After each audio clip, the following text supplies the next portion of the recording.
for le système de gestion, de contrôle, de communication, d'informatisation, de renseignement et de surveillance, connu sous l'acronyme anglais CKISR, est le système nerveux de l'armée moderne. Il relie les états-majors aux satellites, les drones de reconnaissance aux équipes d'artillerie, et chaque soldat individuel a un champ d'information unifié du champ de bataille.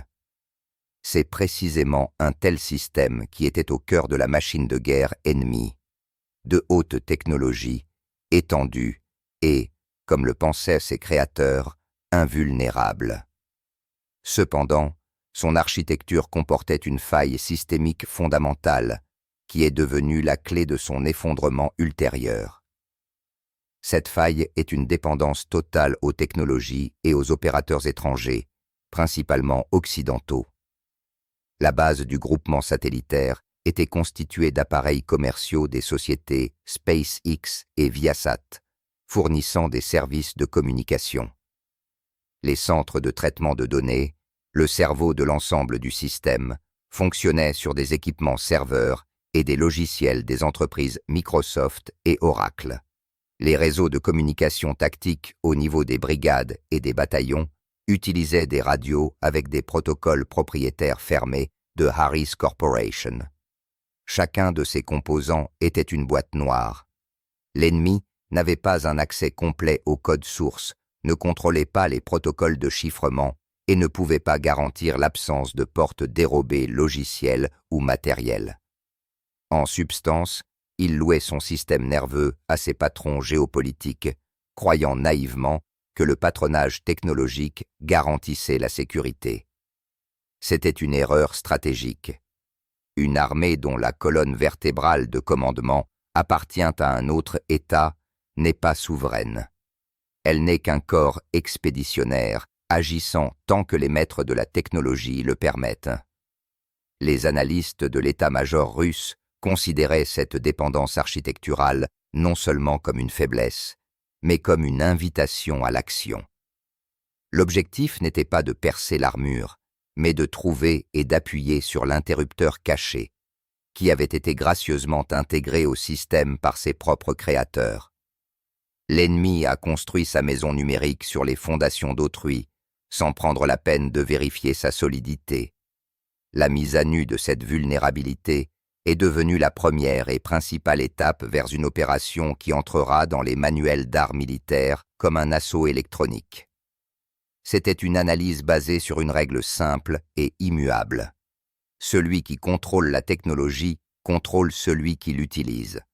Dans ce cas, le contrôle était absolu. L'opération de neutralisation du système ennemi C4ISR a commencé bien avant le premier tir et la première impulsion radioélectronique. Elle a commencé par une analyse approfondie et méticuleuse de sa vulnérabilité architecturale, qui était si évidente que l'ennemi, aveuglé par l'éclat des technologies importées, refusait tout simplement de la remarquer. Cette erreur lui a coûté son armée.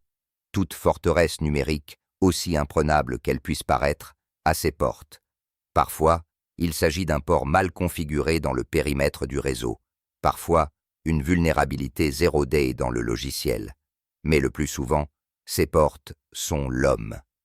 C'est précisément le facteur humain qui est devenu le point d'entrée que le renseignement extérieur et cybernétique russe a utilisé pour pénétrer dans le sein des seins du système de gestion ennemi. L'opération visant à obtenir l'accès initial était complexe et s'est déroulée selon deux axes parallèles, le renseignement et la technique. Le premier axe supposait un travail avec le personnel ennemi. Les analystes du service de renseignement extérieur ont étudié pendant plusieurs mois les profils numériques et réels de centaines d'officiers et de spécialistes techniques ayant accès aux éléments clés du système C4ISR. Une liste restreinte de 12 candidats possédant le niveau d'accès nécessaire et un profil psychologique permettant un recrutement a été établi. Le choix s'est porté sur un officier supérieur du centre de traitement de données, qui avait d'importantes difficultés financières et des désaccords idéologiques avec le régime en place. Le travail ultérieur avec lui a été un classique du recrutement de renseignement. Le résultat n'a pas été seulement l'obtention d'informations précieuses, mais aussi une aide physique lors de l'introduction d'une porte dérobée logicielle directement dans l'un des serveurs du principal centre de commandement. C'était un moyen risqué, mais le plus fiable d'assurer une présence permanente et cachée à l'intérieur du périmètre protégé. Deuxièmement, l'axe technique a été mis en œuvre par les forces des unités cybernétiques. Son objectif était de créer des canaux d'accès de secours. L'accent a été mis sur une méthode connue sous le nom d'attaque de la chaîne d'approvisionnement. Quelques mois avant le début de la phase active, des lots d'équipements de réseau destinés à la modernisation planifiée d'un des nœuds de communication périphérique de l'ennemi ont été achetés par l'intermédiaire de sociétés écrans. Au stade de la préparation à la vente, des modifications ont été apportées au microprogramme des commutateurs. Ces modifications, invisibles pour les moyens de contrôle standard, ont créé un canal de gestion caché qui s'activait par un signal chiffré spécial. Ainsi, au début de l'opération, les spécialistes russes disposaient d'au moins 2 points d'entrée indépendants et entièrement contrôlés dans le réseau fermé de l'ennemi. L'un était situé au cœur même du système, au niveau du commandement stratégique, l'autre au niveau tactique, assurant flexibilité et duplication. L'ennemi continuait de considérer son système comme étanche, alors qu'il était déjà ouvert. Les portes avaient été ouvertes de l'intérieur. Il ne restait plus qu'à attendre l'ordre d'introduire à travers elles une armée invisible, capable d'abattre toute la structure de gestion ennemie d'un seul coup coordonné. Après avoir obtenu l'accès à l'intérieur de la forteresse numérique ennemie, les cyberspécialistes russes n'ont pas immédiatement commencé la destruction. L'étape la plus importante et la plus minutieuse de la préparation a commencé. Une analyse totale et une cartographie de l'infrastructure informationnelle ennemie. Cette phase de l'opération était comparable au travail du renseignement militaire à l'arrière de l'ennemi. Seulement, au lieu des forêts et des routes, les objets d'étude étaient les serveurs, les routeurs et les canaux de données. L'objectif principal n'était pas seulement de s'implanter dans le réseau, mais d'en établir une carte exhaustive. Les analystes, travaillant dans un mode de discrétion maximale, ont commencé à étudier méthodiquement la topologie interne du système C4ISR. Des complexes de programmes spécialisés, introduits par le biais des points d'entrée créés précédemment, ont commencé à sonder silencieusement le réseau. Ils ont identifié les appareils actifs, déterminé leur système d'exploitation, scanné les ports ouverts et analysé les protocoles par lesquels les données étaient échangées entre les différents composants du système. C'était un travail de filigrane. Chaque paquet envoyé, chaque requête était masquée en tant que trafic de services légitime, afin de ne pas déclencher les systèmes de détection d'intrusion. En 3 semaines de travail continu, un schéma numérique complet de l'armée ennemie a été créé. Il a été noté non seulement l'emplacement physique des postes de commandement et des nœuds de communication, mais aussi les liens logiques entre eux. Les itinéraires de passage des ordres du commandement suprême aux brigades spécifiques ont été mis à nu. Les serveurs responsables du traitement des données de renseignement provenant des drones ont été identifiés. Les passerelles par lesquelles le réseau tactique se connectait au groupement satellitaire mondial ont été déterminées. Une attention particulière a été accordée à l'identification des systèmes de réservation et des canaux de communication alternatifs. Les analystes comprenaient que l'ennemi, en cas d'attaque, tenterait de passer aux capacités de réserve. L'objectif était de découvrir tous ces chemins de réserve à l'avance et de préparer les outils pour leur blocage simultané. À la fin de l'étape de numérisation, le commandement russe avait en main non seulement une carte du réseau, mais son atlas anatomique détaillé. Les spécialistes savaient où se trouvait le cerveau du système, où passaient ses terminaisons nerveuses et où se trouvaient les artères vitales. Ils ne voyaient pas des éléments isolés, mais tout l'organisme dans son ensemble, avec tous ses points forts et ses points faibles. Sur la base de cet atlas, une liste finale des objectifs a été établie. Elle comprenait 147 nœuds critiques, Pour chaque nœud, une méthode d'action a été élaborée. De la mise hors service logiciel à la destruction physique par un missile selon les coordonnées exactes obtenues. Le renseignement était terminé. Le travail silencieux des analystes a créé toutes les conditions pour un coup assourdissant. Parallèlement au travail silencieux et invisible du cyber-renseignement, le déploiement et la préparation des muscles de l'assaut électronique, des complexes terrestres et aériens de guerre électronique étaient en cours. Si les cybertroupes devaient frapper de l'intérieur, les forces de guerre électronique avaient le rôle d'un facteur externe, capable de créer au-dessus du champ de bataille un dôme impénétrable de brouillage et de paralyser les composants du système ennemi qui ne pouvaient pas être atteints par des méthodes logicielles. Les troupes russes de guerre électronique représentent une arme unique, sans équivalent dans le monde en termes de niveau d'équipement et d'ampleur des tâches à résoudre. À l'avant-garde de cette force se trouvent plusieurs systèmes clés, chacun étant une œuvre d'art de l'ingénierie. Le complexe Krasuka 4 est un tireur d'élite de la guerre électronique.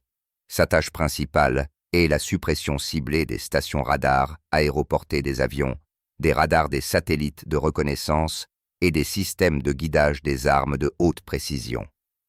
Travaillant dans un faisceau étroit, le Krasuka est capable d'aveugler un chasseur ennemi ou un satellite espion à une distance de centaines de kilomètres, sans créer d'interférence pour ses propres systèmes. Le complexe stratégique Mourmansk-BN est l'artillerie lourde de la guerre électronique. Ces gigantesques antennes de 140 mètres sont capables de générer des interférences dans la gamme des ondes courtes à une distance allant jusqu'à 8000 km. L'objectif principal de Mourmansk est de perturber la communication entre les états-majors de niveau stratégique et les forces opérant dans des théâtres d'opérations éloignés. Un tel complexe est capable de paralyser les communications sur tout un continent. Le complexe Divno-Morier est un soldat universel. Il est conçu pour créer un champ d'interférence continu dans un rayon de plusieurs centaines de kilomètres, protégeant de la détection et de la destruction des groupements de troupes entiers et des objets importants. Divno-Morier supprime efficacement les canaux de navigation par satellite GPS, les lignes de communication de l'aviation tactique et les canaux de contrôle des drones.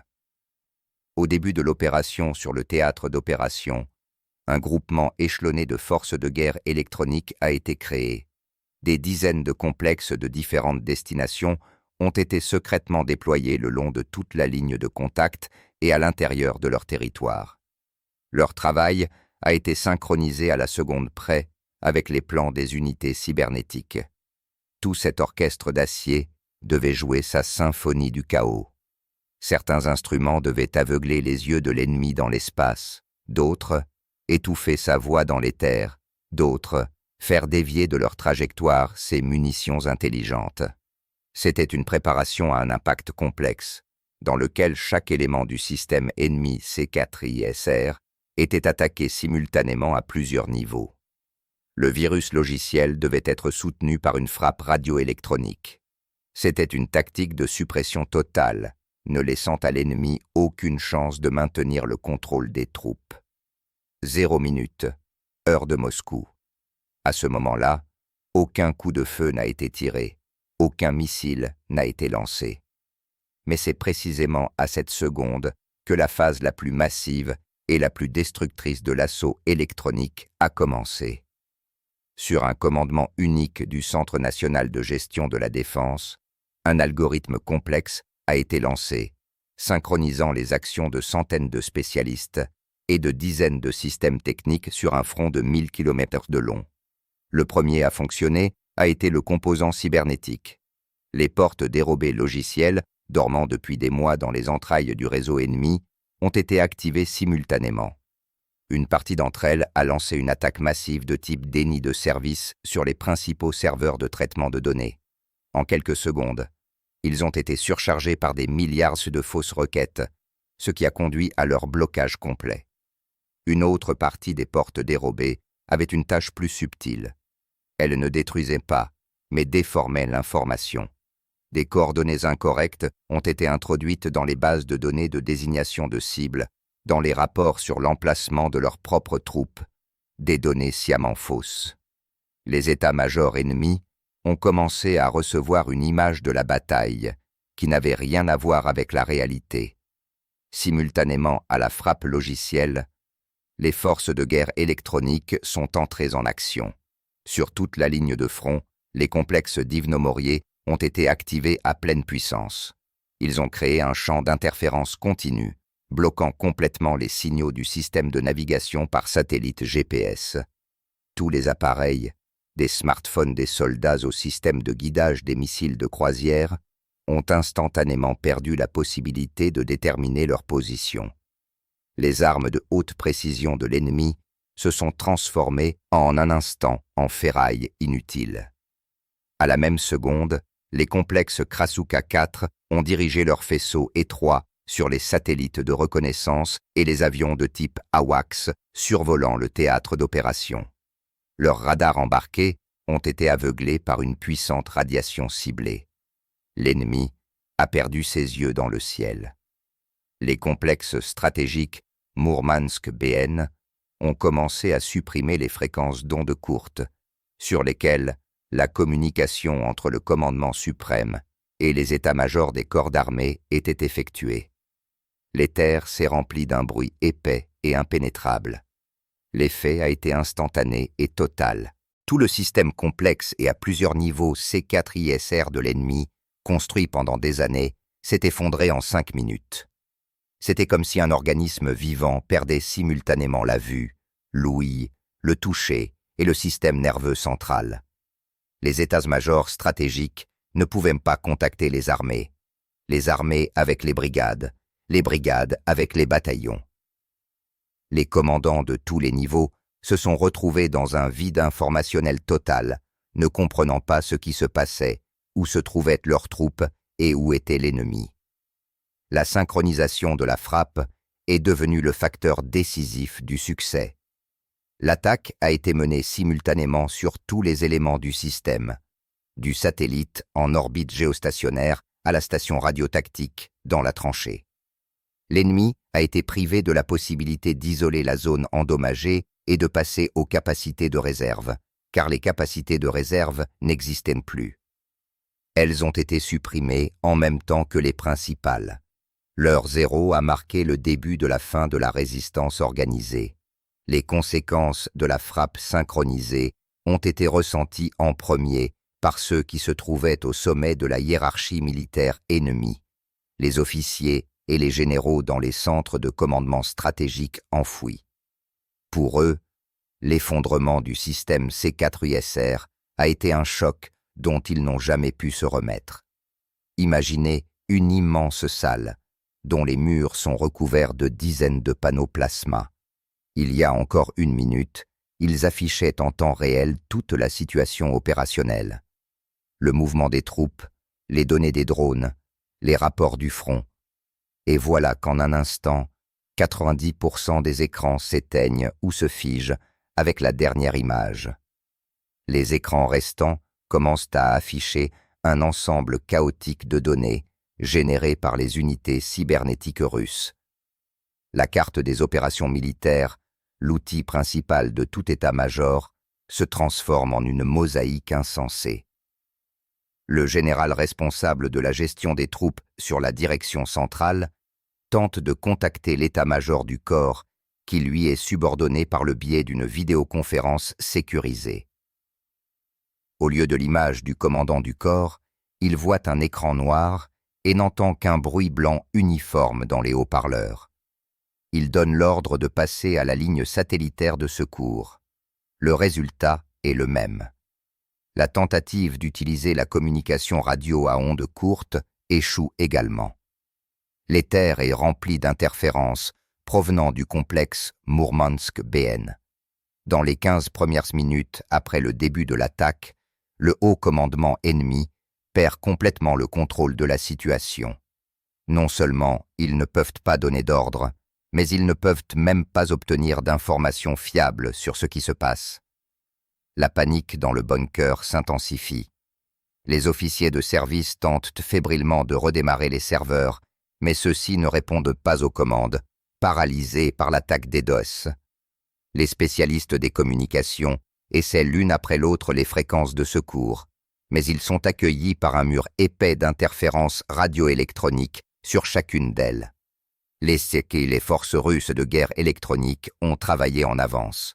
Leurs groupes mobiles, déployés à proximité des emplacements connus des nœuds de communication de secours, ont été activés précisément au moment où l'ennemi tentait de passer à ces derniers. C'était un jeu du chat et de la souris, dans lequel les mouvements de la souris étaient connus à l'avance. 30 minutes après l'heure zéro, l'état-major stratégique ennemi s'est transformé d'un centre de contrôle en un bunker isolé, rempli de généraux désemparés et impuissants. Ils étaient coupés de leur armée aussi sûrement que s'ils se trouvaient sur une autre planète. Leur équipement le plus moderne et le plus coûteux est devenu un ensemble inutile d'électronique. C'est à ce moment que toute l'ampleur de l'erreur commise lors de la conception du système s'est révélée. L'accent avait été mis sur la supériorité technologique, mais aucun plan d'action efficace n'avait été prévu en cas de perte totale de celle-ci. L'état-major aveuglé et assourdi ne pouvait plus influencer le cours des opérations militaires. L'armée, laissée sans contrôle, a commencé à se transformer en une foule incontrôlable. C'était un triomphe de la planification militaire russe, prouvant que la victoire dans la guerre moderne se forge non seulement sur le champ de bataille, mais aussi dans le silence des centres d'analyse et dans l'espace invisible du spectre électromagnétique. L'effet de la paralysie des états-majors stratégiques a déferlé en avalanche sur toute la verticale de commandement, atteignant l'échelon tactique, les brigades, les bataillons et les compagnies. Si pour les généraux dans les bunkers c'était une perte de contrôle, pour les commandants en première ligne, c'est devenu une question de survie. Les conséquences de l'assaut électronique ici, sur Terre, ont été beaucoup plus cruelles et sanglantes. Le commandant d'un bataillon de chars en marche se retrouve en un instant privé de tout type de communication. La station radio de son véhicule, qui recevait encore il y a une minute les ordres de l'état-major de la brigade, n'émet plus qu'un sifflement. Le système de navigation qui affichait l'itinéraire sur une carte numérique s'éteint. Le commandant ne sait pas où aller ensuite, où se trouvent les unités voisines et s'il n'y a pas d'embuscade devant. Son bataillon, une force de combat redoutable, se transforme en une colonne aveugle et désorganisée de véhicules blindés, vulnérables à toute frappe. L'équipe d'un canon automoteur reçoit par radio les dernières coordonnées de la cible, transmises par un drone de correction, mais au moment du pointage du canon, la communication avec le drone est rompue. Le signal GPS, nécessaire pour le positionnement précis de l'installation elle-même, disparaît. Les artilleurs ne peuvent ni terminer la tâche de tir, ni en recevoir une nouvelle. Leur canon de plusieurs millions de dollars devient inutile. Un groupe de forces spéciales, situé à l'arrière des troupes russes, perd la communication avec le satellite et ne peut pas transmettre les données de renseignement recueillies. Leur mission perd son sens et le chemin de retraite devient inconnu. Ils se retrouvent piégés. Sur tous les secteurs du front, la même chose se produit. L'absence de commandement centralisé conduit au chaos et à la désintégration de l'ordre de bataille unifié.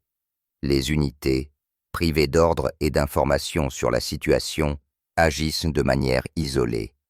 Certaines commencent à se retirer de leur propre initiative. D'autres, au contraire, continuent d'avancer, tombant dans des sacs de tir. L'ennemi perd son principal avantage, la capacité de la guerre centrée sur le réseau, où chaque combattant et chaque unité d'équipement font partie d'un réseau d'informations unifié. Ce n'est plus un réseau, mais un ensemble de nœuds isolés, incapables d'interagir. Les troupes russes, dont les systèmes de communication et de navigation continuaient de fonctionner normalement grâce à l'utilisation de canaux protégés contre les interférences et de systèmes inertiels, ont immédiatement profité de ce chaos. L'artillerie a commencé à frapper méthodiquement les positions ennemies, préalablement découvertes, qui ne pouvaient plus modifier rapidement leur position. Les groupes blindés ont commencé à encercler et à bloquer les unités ennemies désorientées. Au niveau tactique, l'assaut électronique s'est transformé en une série de défaites locales. C'était une démonstration claire que dans la guerre moderne, une armée sans communication ni contrôle est vouée à la défaite, même si ses soldats sont bien armés et motivés. La musculature d'acier des troupes s'est avérée impuissante après que son système nerveux a été paralysé. Lorsque le système de gestion de l'ennemi a été paralysé et les troupes au niveau tactique désorientées, le tour est venu du troisième composant de l'assaut électronique, une opération informationnelle et psychologique à grande échelle. Son objectif n'était pas seulement d'aggraver le chaos, mais de le diriger dans la bonne direction, transformant la confusion des soldats ennemis en panique et en désir de fuir. Les unités russes d'opérations informationnelles ont travaillé en étroite collaboration avec les forces de guerre électroniques et les cybertroupes. Elles n'ont pas complètement coupé tous les canaux de communication de l'ennemi. Au contraire, certains réseaux radio-tactiques au niveau des compagnies et des bataillons ont été laissés en état de marche, mais ils étaient désormais sous contrôle total. Par le biais de ces réseaux, la diffusion de désinformation a commencé, habilement déguisée en ordre et rapports réels. Des messages ont été diffusés, prétendument émanant des états-majors supérieurs, avec des ordres de retraite immédiate vers des lignes préparées à l'avance. Pour accroître la crédibilité, les messages utilisaient les véritables indicatifs d'appel des commandants et les codes qui avaient été découverts lors de la phase de numérisation du réseau. Des bataillons entiers, ayant reçu un tel ordre, commençaient à se retirer de leur position et à reculer, ouvrant le front. Dans d'autres secteurs, au contraire, des messages de panique ont été diffusés sur les terres concernant des percées profondes prétendument survenues des coins blindés russes. On nous a contournés, nous sommes dans une poche, il n'y a pas de communication avec l'état-major. De tels cris, imitant de véritables négociations radio, ont été diffusés sur les fréquences des unités voisines, provoquant une réaction en chaîne de peur. Outre le travail dans les terres radio, d'autres canaux ont été activement utilisés. Sur les téléphones portables des soldats, dont les numéros avaient été préalablement collectés, un envoi massif de SMS a commencé avec des appels à se rendre, des promesses de sauver des vies et des informations sur la manière de le faire correctement. Pour un impact visuel, des drones sont apparus dans le ciel au-dessus des positions ennemies, mais pas des drones de frappe, des drones d'agitation. Ils ont largué des tracts et diffusé par le biais de puissants haut-parleurs des appels dans la langue de l'ennemi. Cette attaque psychologique, superposée à un vide informationnel total et à des pertes de contrôle, a eu un effet dévastateur. Un soldat qui ne reçoit pas d'ordre de son commandant ne sait pas où est l'ennemi et en même temps entend de toutes parts des appels à la reddition et des messages de défaite, perd sa volonté de résistance. Son instinct primaire de survie prend le dessus sur le devoir militaire. Le résultat a été que dans de nombreux secteurs du front, la résistance organisée a cessé avant même d'entrer en contact avec les forces principales des troupes russes. L'ennemi a commencé à se retirer de manière chaotique et incontrôlable, abandonnant du matériel et des armes lourdes. L'opération informationnelle et psychologique est devenue le catalyseur qui a transformé un défaut technique dans le système de gestion en un effondrement à grande échelle de l'armée et de son moral. Cela a prouvé qu'au XXIe siècle, un mot, livré au bon moment à la bonne oreille, peut être aussi efficace qu'un obus. L'opération assaut électronique s'est achevée avec un succès total.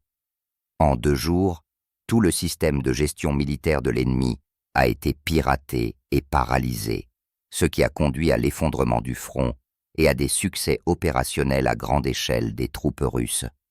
Cependant, l'importance principale de cette opération va bien au-delà d'un résultat tactique concret. L'assaut électronique a marqué l'avènement d'une nouvelle réalité dans l'art militaire. il a définitivement affirmé la guerre électronique et les opérations cybernétiques comme une sphère décisive et non auxiliaire de la confrontation armée. Jusqu'à ce moment, on pensait que la domination sur Terre, dans les airs et sur mer, était la clé de la victoire. Maintenant, à ces trois environnements, s'est ajouté un quatrième, invisible mais omniprésent, le spectre électromagnétique. Et la domination dans cet environnement, comme l'a montré l'opération, est une condition nécessaire au succès dans tous les autres. L'analyse de l'assaut électronique permet de formuler plusieurs conclusions clés qui serviront de base aux doctrines militaires pendant des décennies. Conclusion première. L'autonomie technologique est le fondement de la souveraineté militaire. Une armée, dont les systèmes de gestion critiques sont construits sur des technologies étrangères, n'est pas un sujet, mais un objet dans la guerre moderne. Elle peut être désactivée à tout moment, ce qui a été démontré. Conclusion deuxième. La guerre moderne est totale. La frappe est portée non seulement sur les troupes en première ligne, mais aussi sur toute l'infrastructure de l'ennemi, y compris ses composants numériques. La distinction entre le front et l'arrière, entre le militaire et le civil dans le cyberespace, s'estompe. Conclusion troisième. L'intégration prend une importance décisive. Le succès de l'assaut électronique a été assuré non seulement par la puissance des complexes de guerre électronique individuels ou par la maîtrise des hackers, mais par leur intégration la plus étroite seconde par seconde dans un circuit de reconnaissance et de frappe unifié, travaillant selon une conception commune avec les forces interarmes. Conclusion quatrième. Le rythme et la nature des opérations militaires ont changé. La phase de destruction active par le feu devient plus courte. Elle est précédée d'une longue étape cachée d'impact informationnel et cybernétique qui, en substance, prédétermine l'issue de la bataille. Les forces armées russes ont démontré non seulement la présence de technologies avancées de guerre électronique, mais aussi, et c'est beaucoup plus important, la capacité de les utiliser correctement dans le cadre d'une opération interarmée complexe. L'assaut électronique n'est pas simplement une histoire de victoire de la technique. C'est une histoire de victoire de la pensée militaire, capable de s'adapter aux nouveaux défis et de trouver des réponses asymétriques. C'est une preuve éclatante qu'au XXIe siècle, les guerres se gagnent non pas par le nombre, mais par l'habileté, l'intelligence et la supériorité technologique dans la sphère clé, la sphère de la gestion. La nouvelle réalité du combat est arrivée, et la Russie occupe une position de leader dans cette réalité. La paralysie du système de gestion de l'ennemi et l'effondrement psychologique qui a suivi ont créé pour les troupes russes une fenêtre d'opportunité unique en son genre. C'était ce court laps de temps où l'armée ennemie était la plus vulnérable, aveuglée, assourdie, désorientée et privée de la volonté de résister. L'utilisation de cette fenêtre est devenue le point culminant de toute l'opération, le moment où l'avantage immatériel dans le spectre électromagnétique a été converti en acquisition territoriale concrète et en la défaite des forces vives ennemies. Le commandement russe, contrairement à l'ennemi, a conservé le contrôle total de ses troupes et a reçu une image exhaustive du champ de bataille en temps réel. Les drones de reconnaissance, opérant sur des fréquences protégées, ont mis à nu les itinéraires de la retraite désordonnée des colonnes ennemies. Les satellites ont transmis des données sur les concentrations de matériel abandonné. Le réseau d'agents a rapporté la panique dans les garnisons arrières. Sur la base de ces données, une offensive rapide a commencé. Sa principale caractéristique n'était pas la puissance, mais la vitesse et la précision. Les groupes de frappe, composés d'unités de chars et d'infanterie motorisée avec le soutien de l'aviation de l'armée, ne se sont pas engagés dans des batailles prolongées pour des positions fortement fortifiées. Leur tâche était, en utilisant les brèches dans la défense de l'ennemi, d'effectuer des raids profonds dans son arrière opérationnel. Ils ont coupé les principales artères de transport, ont capturé des ponts et des nœuds routiers, ont bloqué des groupes ennemis isolés, les privant de la possibilité de se connecter et d'organiser une défense. Les hélicoptères K-52, surnommés Alligator, ont travaillé sur les colonnes en retraite. Leurs missiles, guidés par des canaux laser protégés, non affectés par la guerre électronique, ont détruit méthodiquement les véhicules blindés ennemis. L'artillerie, recevant des coordonnées précises des drones Orlan 30, a effectué des frappes massives sur les lieux de rassemblement des troupes en retraite, les empêchant de se regrouper. L'efficacité de ces actions a été sans précédent. En 48 heures, à partir du début de l'assaut électronique, la ligne de front a été percée à une profondeur allant jusqu'à 66 km. Dans plusieurs directions, 3 grandes localités ont été prises sous contrôle et 2 brigades ennemies d'un effectif total allant jusqu'à 6000 personnes ont été encerclées. Les pertes du côté russe ont été minimes, car dans la plupart des cas, l'offensive s'est développée en l'absence totale de résistance organisée. La fenêtre d'opportunité, créée par le génie des ingénieurs de guerre électronique et la maîtrise des cyberspécialistes, a été utilisée avec une efficacité maximale. L'opération a clairement démontré un nouveau principe de la guerre moderne. Tout d'abord, une supériorité informationnelle totale est atteinte, et seulement ensuite, la force militaire classique est mise en action sur un terrain préparé. L'assaut électronique a non seulement piraté le système de gestion de l'ennemi, il a piraté le modèle même de la conduite des opérations militaires, montrant que l'issue de la bataille peut être prédéterminée bien avant que les soldats ne se voient dans le viseur. Même